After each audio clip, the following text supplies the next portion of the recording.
And Dr. Paws showed three things here. They control inflammation, they modulate the immune system, they stimulate regeneration, but they also provide energy to the cells. So for example, if you have, anybody had an infection and had an elevated white count? Well, when you get an infection, your white count goes up. Well, that happens, it's a miracle that it happens, because it happens within less than 24 hours.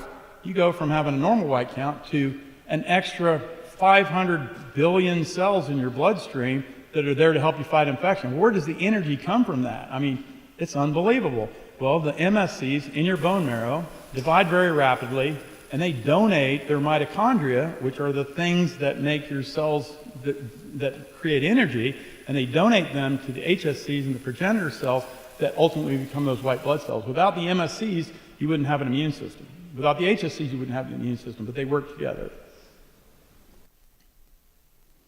So I've said this before, and I've been criticized for this, but I stand by it. I believe the majority of chronic illnesses are due to either a decreased number of MSCs and all stem cells, or a dysfunction of those stem cells, and resulting in increased inflammation. In my case, when I was in the hospital, by golly, I had some inflammation, right?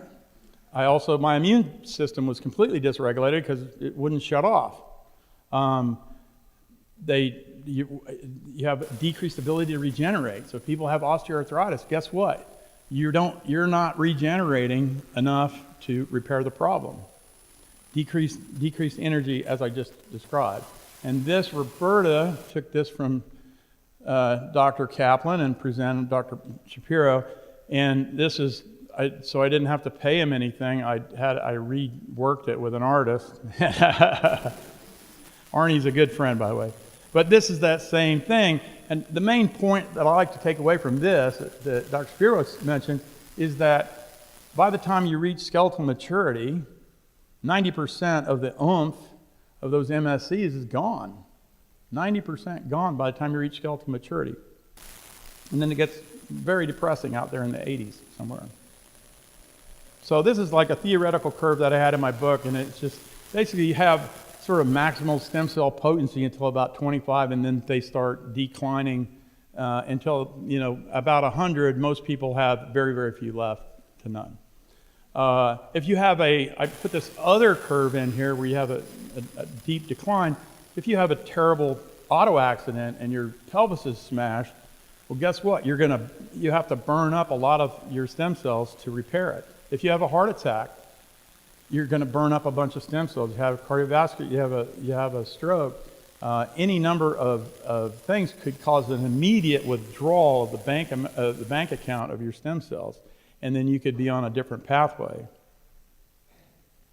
So this slide shows a couple things, but if you take newborn MSCs and you grow them in the lab, and we do this in the lab all the time, we take one umbilical MSC. This was actually done with cartilage cells, but you take one umbilical MSC and they divide every 24 hours. So that's pretty cool, right? And if you do the math on that, if one cell becomes 2, 4, 8, 16, go on out down the road, in 30 days you have 1 billion cells from one cell.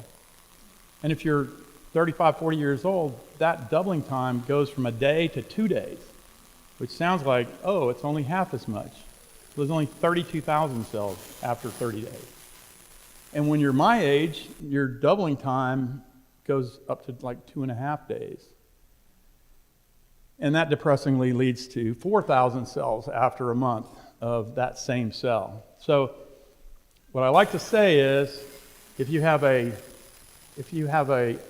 million cell problem and you're only making 30,000, probably you're not going to get over it. In fact, if you have a million cell problem and you're producing 900,000 cells, guess what? You're still not going to get there. You're not going to get complete healing.